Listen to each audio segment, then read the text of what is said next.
So guys, let us unbox ng makeup set na pinasalubong sa atin, which is Smile Cosmetics. So this is from Germany and pasalubong po ito sa akin ng aking pinakamamahal na asawa. So guys, if you are going to think bakit makeup yung pinasalubong niya sa akin, baka isipin nyo na magaling akong maglagay ng makeup sa mukha. But guys, it's a no, since naglalagay lang ako ng makeup sa sarili kong mukha. But sa ibang mukha ay ayoko talagang i-dare na gawin iyon. Dahil hindi ako confident or hindi ako gaano ka-confident na mag-put ng makeup sa ibang mukha. Kaya guys, wag nyo nang ibalak na magpa-makeup sa akin dahil nabigyan ko na kayo ng hint, and take care of your face na lang. I'm not good at makeup but naglalagay po ako ng makeup since I really wanted to collect makeup sets, but actually hindi lang ako biniyayaan ng ganong talent sa pag-makeup.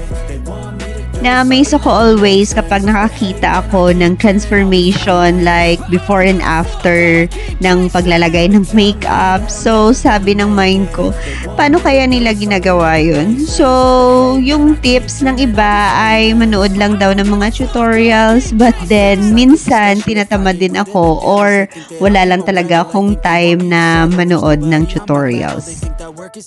But maybe next time, if porsigido na talaga akong matuto na mag-makeup like the 3Ds or mag-makeup ng face ng ibang tao. But now, I am enjoying myself lang putting simple makeup in my face kahit hindi gaano kaganda. So, I don't care if anong sabihin ng tao, but I am happy with it. So, be it lang. I have a friend na idol ko talagang mag-put ng makeup kasi yung paglalagay niya ng makeup minsan ay parang natural look lang. So, every time na nagpo-post siya ng makeup niya sa mukha sa Facebook ay na-amaze talaga ako. So, yun, may times na nagko-comment talaga ako if ano yung ginagawa niya sa kilay niya kasi gusto ko ganong klaseng kilay, like parang natural stroke lang. So, shout out kay Mayan Bautista. Isa po siyang napakagaling na artist, hindi lamang po sa paglalagay ng makeup sa face, but of course sa pag-portrait ng mga faces, pag-draw ng mga faces, pag-paint at kahit ano. So, she is a very talented person. Basta for me, I really like kung paano niya nilalagyan ng kolorete yung mukha niya. So, para talagang natural. And yung iba ay gustong-gustong maglagay ng makeup sa kanilang face, but then again, we are in the Philippines, so maraming marites, maraming nagbubuli, so that's why wala silang confident na gawin iyon. So, sa mga marites dyan na mahilig pakialaman ng buhay ng ibang tao at sa mga bully na walang gawin kundi ang manakit ng ibang tao, so guys, magbago na po kayo. Instead, let us pray na lang po para sa ating self, para sa ating life, para sa ating health, and of course, para sa safety ng ating family, and para sa katahimikan ng lahat. So, mas masaya pa rin kapag wala tayong kaaway, tahimik lang.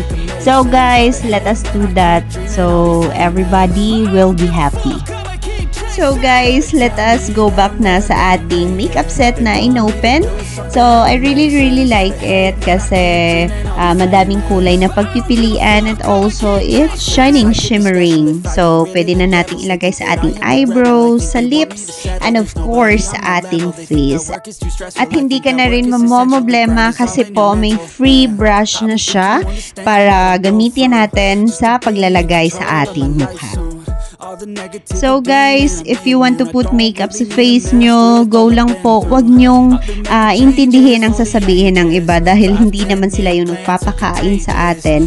And also, kung yan ang makakapahappy sa'yo, go lang ng go. and para po madagdagan yung confident mo sa iyong self or sa ating self. So guys, don't hesitate and don't listen sa opinion ng ibang tao. Just listen to your heart and of course to yourself. Bye-bye!